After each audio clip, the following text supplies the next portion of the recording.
Good morning बच्चों। आज हम लोग जो है क्लास 7 के विज्ञान पढ़ने जा रहे हैं। दूसरा चैप्टर पाठ 2। इसमें पढ़ना है जंतुओं में पोषण। क्या पढ़ना है? जंतुओं में पोषण। जंतुओं में पोषण ये चैप्टर का नाम है। इसको हम लोग पढ़ेंगे। इससे पीछे वाला जो प्रथम चैप्टर था उसमें हम लोगों ने पढ़ा था पौधों में पोषण। क्या पढ़ा था? पौधों में पोषण। और अब हम लोगों को पढ़ना है जंतुओं में पोषण दूसरा चैप्टर में। तो मेरे प्यारे बच्चों, पौधों में पोषण के बारे में हम लोग देखे थे कि पौधे जो होते हैं वो स्वयं अपना भोजन संश्लेषित कर लेते हैं, इसलिए वो स्वपोषी कहलाते हैं। लेकिन जंतुओं में अपना भोजन संश्लेषित करने का पावर नहीं होता है। वो अपना भोजन संश्लेषित नहीं कर पाते हैं, स्वयं संश्लेषित नहीं कर पाते हैं, क्योंकि उनमें जंतु में क्लोरोफिल नहीं पाया जाता है। पादप में क्लोरोफिल पाया जाता है लेकिन जंतु में क्लोरोफिल पाया नहीं जाता है, इसलिए ये अपना भोजन संश्लेषित नहीं कर पाते हैं। ये परपोषण प्रक्रिया द्वारा ये परपोषी होते हैं। जंतुएं जो है वो परपोषी होते हैं, इसलिए परपोषण क्रिया के द्वारा जो है अपना भोजन को ग्रहण करते हैं। तो आइए हम लोग देखेंगे परपोषण को जो है वो 2 चरणों में ये संपन्न होती है। परपोषण की क्रियाएं कितने चरणों में संपन्न होती हैं? 2 चरणों में। इसको हम लोग जानेंगे। परपोषण जो जंतु में पोषण होता है वो परपोषण क्रिया द्वारा, इसलिए परपोषण की क्रिया 2 चरणों में संपन्न होती है। कितने चरणों में? 2 चरणों में संपन्न होती है। 2 चरणों में ये संपन्न होती है। पहला जो है वो चरण है क्या? भोजन का अंतर्ग्रहण। पहला क्या है? भोजन का अंतर्ग्रहण। और दूसरा जो है वो दूसरा क्या है? अंतरण ग्रहण करने के बाद भोजन का सरलीकरण। भोजन का सरलीकरण अर्थात सरलीकरण मतलब पाचन, छोटे छोटे कणों में विभक्त होना। ये परपोषण की क्रिया के 2 चरण है। पहला है भोजन का अंतर्ग्रहण और दूसरा क्या है? भोजन का सरलीकरण, यानी छोटे छोटे टुकड़ों में विभक्त होना, यानी पचना। तो इसके लिए ये जो है हम लोग समझेंगे कि इसमें जो है ना ये भोजन का सरलीकरण, पहले अंतर्ग्रहण होता है फिर भोजन का सरलीकरण होता है। सरलीकरण मीन्स पाचन से संबंधित बातें हैं। तो पाचन होने के बाद हम लोगों के शरीर में पोषक तत्व जाता है और मेरा शरीर का, जंतुओं के शरीर का विकास वृद्धि होता है और विभिन्न प्रकार के रोगों से लड़ने की क्षमता उन्हें प्रदान होती है। तो पाचन के बारे में हम लोग जानेंगे। पहले पाचन का परिभाषा सीखेंगे। पाचन क्या है? पाचन जो है इसको इस तरह से परिभाषित किया गया है, डाइजेस्टिव पाचन। एंजाइम की उपस्थिति में, एंजाइम की उपस्थिति में भोजन के जटिल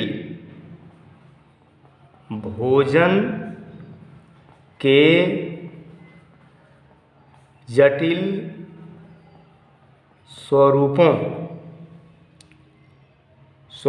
को ऐसे सरलतम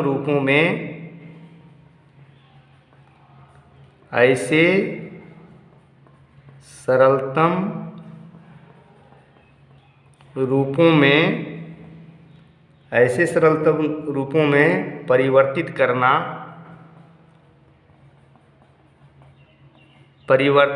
मीन्स बदलना। ऐसे सरलतम रूपों में परिवर्तित करना जिनका उपयोग आवश्यकता अनुसार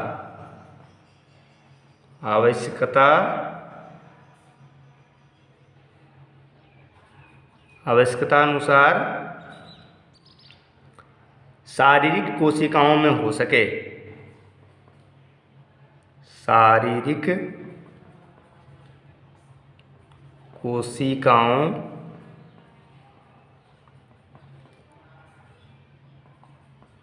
में हो सके। ये जो है पाचन है। जब हम लोग भोजन को अंतर्ग्रहण करते हैं तो उसका सरलीकरण होता है, यानी पाचन होता है। तो पाचन की क्रिया क्या है, पाचन का परिभाषा क्या है? एंजाइम की उपस्थिति में हमारे शरीर के अंदर में जब भोजन जाता है विभिन्न प्रकार के एंजाइम जो है उसमें मिलता है, जो शरीर से निष्कासन स्रावित होता है, शरीर के आंतरिक भागों से स्रावित होता है, आमाशय से स्रावित होता है, छोटी आंत से स्रावित होता है। इन सब के द्वारा, एंजाइमों के द्वारा भोजन का जो है पाचन होता है। तो एंजाइम की उपस्थिति में भोजन के जटिल स्वरूपों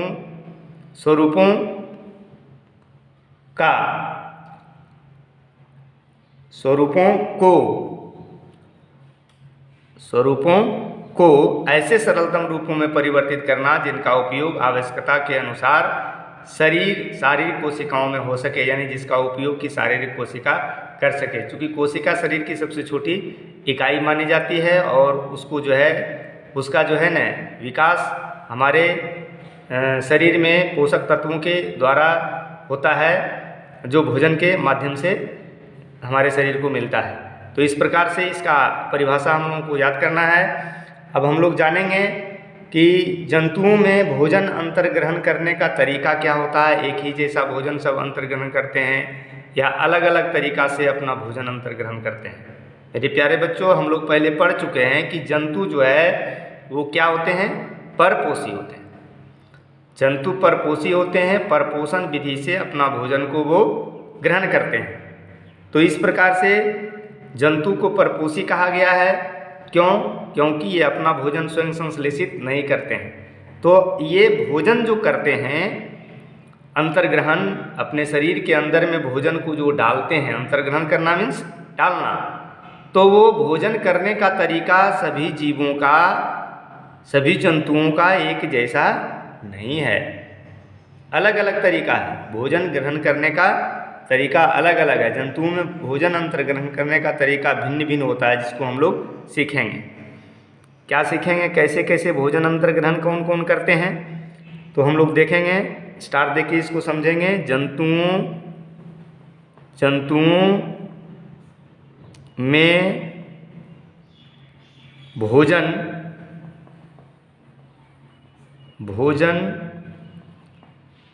अंतर्ग्रहण का तरीका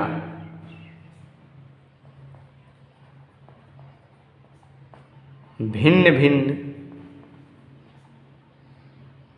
होता है, जिसको हम लोग सीखेंगे कि कौन कौन से कुछ जीवों को जो है न नाम दिया गया है और उनका तरीका किस तरह से है भोजन को अंतर्ग्रहण करने का। क्योंकि ये प्रश्न पूछा जा सकता है कि विभिन्न प्रकार के जो जीव हैं तो भिन्न भिन्न तरीका से कैसे भोजन अंतर्ग्रहण करते हैं। जैसे आदमी के बारे में पूछ दिया, सर्प के बारे में पूछ दिया, तो आप लोगों को बताना पड़ेगा, उसको जानकारी में रखना है कि ये भोजन अंतर्ग्रहण कैसे करते हैं। तो पहले जानिए हम लोग एक कोशिकीय जीव के बारे में। एक कोशिकीय जीव जिसे इसके बारे में जानेंगे, इसको 1 नंबर दे करके हम लिख सकते हैं अमीबा। अमीबा एक कोशिकीय जीव है।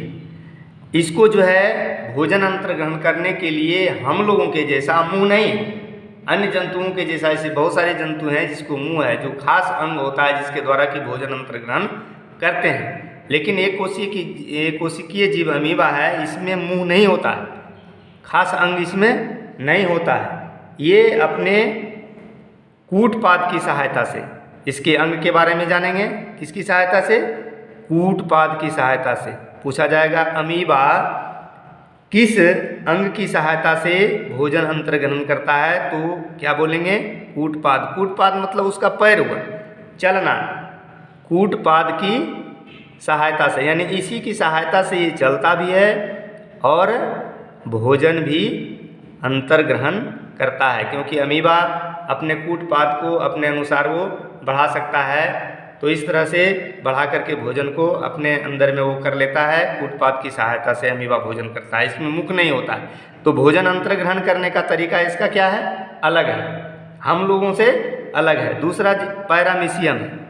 पैरामीशियम, ये भी एक कोशिकीय जीव है पैरामीशियम। ये जो है कैसे अपना किसकी सहायता से चलता है, ये सीलिया की सहायता से चलता है और इसी की सहायता से भोजन भी अंतर्ग्रहण ये करता है। तो आप लोग देख रहे हैं कि जंतुओं में जो है भोजन ग्रहण करने का, अंतर्ग्रहण करने का अलग अलग तरीका है, अलग अलग तरीका से भोजन को वो अंतर्ग्रहण करते हैं, यानी अपने शरीर के अंदर में ले जाते हैं। अंतर्ग्रहण करना मीन्स अपने शरीर के अंदर में ले जाना। अगला जो जीव है, जो जंतु है, वो है मक्खी, घरेलू मक्खी। घर में जो मक्खियाँ आप देखते हैं, ये देखिए कैसे होता है, कैसे अपना जो है भोजन को अंतर्ग्रहण करता है। और मच्छर, घरेलू मक्खी तथा मच्छर के बारे में पूछा जा सकता है कि इसका भोजन अंतर्ग्रहण करने का तरीका क्या है। तो इसका होता है मुखांग, ये मुख होता है।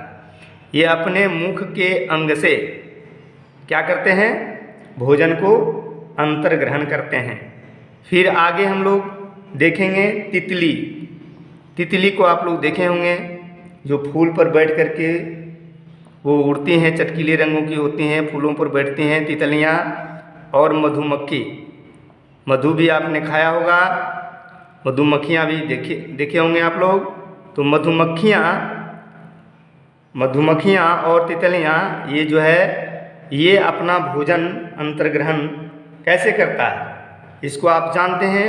ये फूलों पर बैठ करके फूल के पराग कण तथा मकरंद को चूसते हैं। क्या करते हैं, चूस करके ये भोजन अंतर्ग्रहण करते हैं। चूस कर, क्या करके, चूस करके, यानी इसको ब्रैकेट में इस तरह से हम लोग समझेंगे, फूलों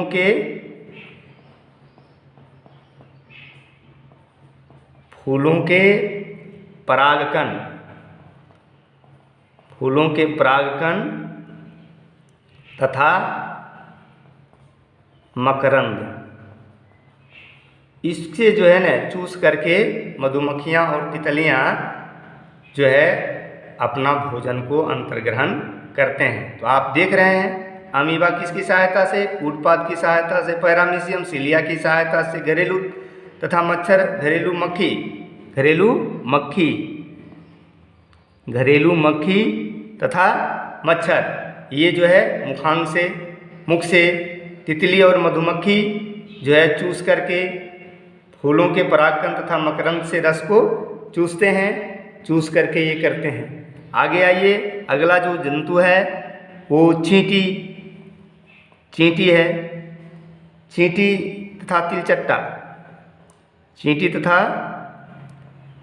तिलचट्टा, ये जो है कैसे ग्रहण करते हैं, ये मुखांग की सहायता से कुतर कर, मुखांग की सहायता से कुतर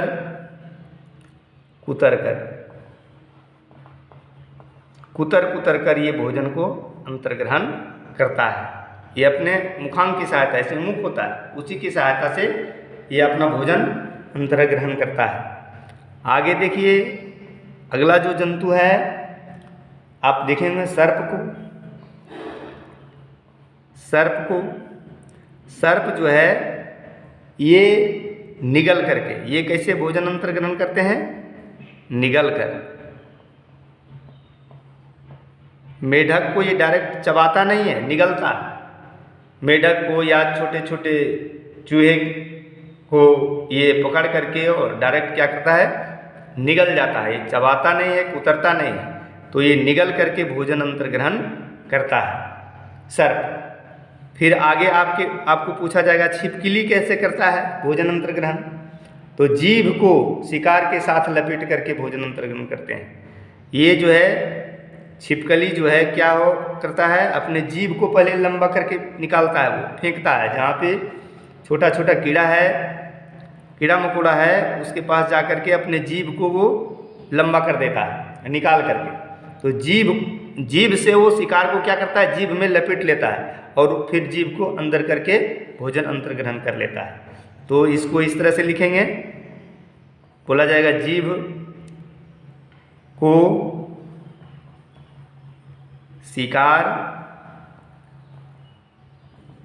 शिकार के साथ लपेट कर अंतर्ग्रहण करता है। यानी जीभ को निकाला, जहाँ पे कीड़े मकोड़े हैं वहाँ पर जो है अपने जीभ को निकाल करके उस कीड़े को अपने जीभ के अंदर में लपेट लिया, और लपेट करके जो है फिर जो है मुख के अंदर में ले चला जाता है और फिर अपना पेट में ले चला जाता है। वो इस प्रकार से जो है छिपकली जो है अपना क्या करता है, भोजन अंतर्ग्रहण करता है।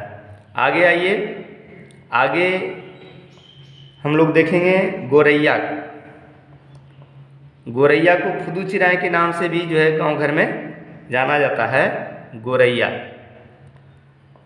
ये बहुत अच्छा जो है घोंसला लगाते हैं।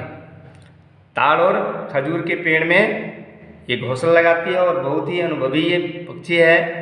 इसको पूर्वानुमान हो जाता है कि बारिश किधर से होने वाला है, मौसम का पता चल जाता है। ये गोरैया चोंच से अनाज के दानों को तथा कीड़े मकोड़े को पकड़कर खाती है। ये चोंच की सहायता से, चोंच की सहायता से अनाज के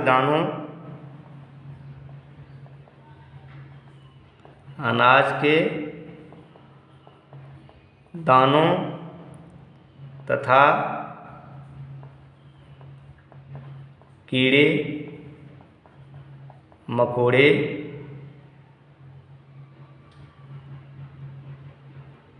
को पकड़कर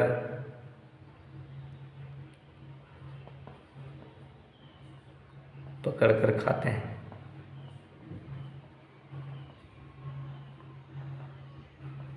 अगला जंतु के बारे में मानव शिशु, जिसे मनुष्य का बच्चा मानव शिशु।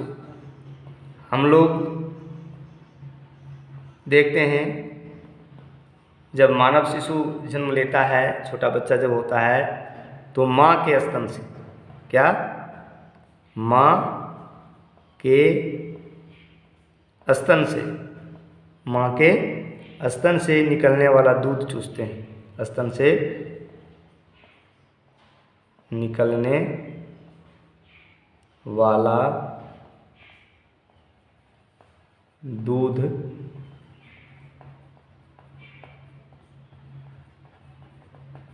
चूसते हैं। तो हम लोग देखें अभी जो है कि ये सभी जंतु जो है अपना भोजन को अंतर्ग्रहण करने का इसका क्या क्या तरीका है, और ये सभी भोजन अंतर्ग्रहण करते हैं। सब परपोषी हैं।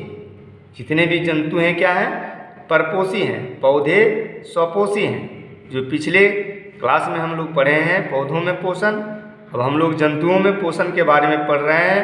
तो जंतुओं में पोषण भी होता है, लेकिन परपोषण प्रक्रिया द्वारा पोषण होता है, और इसमें 2 चरण हैं।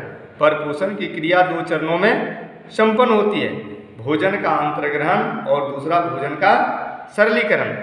अंतर्ग्रहण मतलब भोजन को शरीर के अंदर में ले जाना, और सरलीकरण मीन्स भोजन का पाचन होना। तो पाचन का परिभाषा इस प्रकार से दिया गया है, जो आप लोगों को लिखाया गया है कि एंजाइम की उपस्थिति में, एंजाइम क्या है, ये पाचक रस है जो हमारे शरीर के आंतरिक भागों से निकलता है।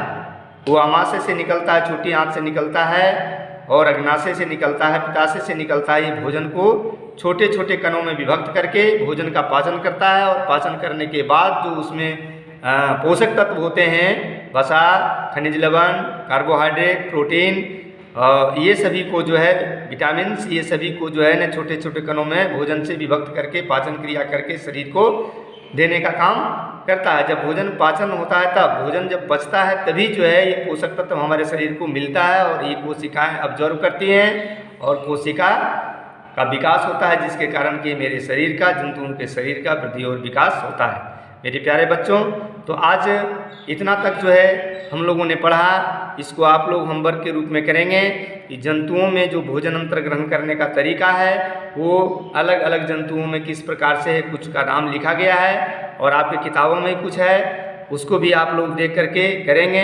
कुछ एकोशिकीय जीव जैसे अमीबा है, ये कूटपाद की सहायता से, ऐसा प्रश्न आ सकता है कैसे भोजन अंतर ग्रहण करता है, तो कूटपाद की सहायता से ये चलता भी है और उसी की सहायता से भोजन भी ग्रहण करता है। पैरामीशियम एकोशिकीय जीव है, इसीलिया की सहायता से। घरेलू मक्खी तथा मच्छर ये मुखांग से अपना भोजन अंतर ग्रहण करता है। तितलियाँ और मधुमक्खी ये फूलों के रस को चूसती हैं, फूलों के परागकण तथा मकरंद को चूस करके अपना भोजन अंतर ग्रहण करते हैं। चींटी तथा तिलचट्टा मुखांग की सहायता से कुतर कुतर कर भोजन को अंतर ग्रहण करते हैं। सर्प निगल कर अंतर ग्रहण करते हैं भोजन को।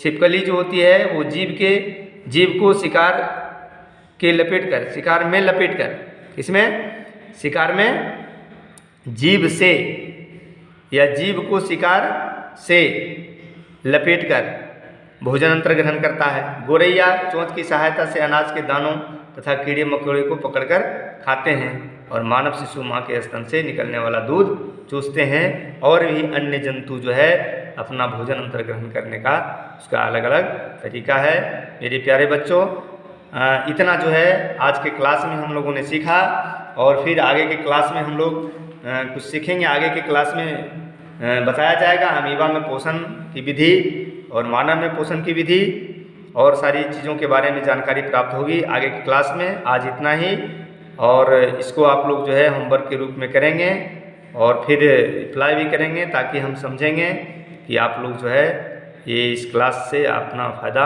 उठा रहे हैं और आप सफल हो रहे हैं, आप अच्छा ढंग से पढ़ाई कर रहे हैं। तो आज इतना ही, मिलते हैं आगे की क्लास में फिर।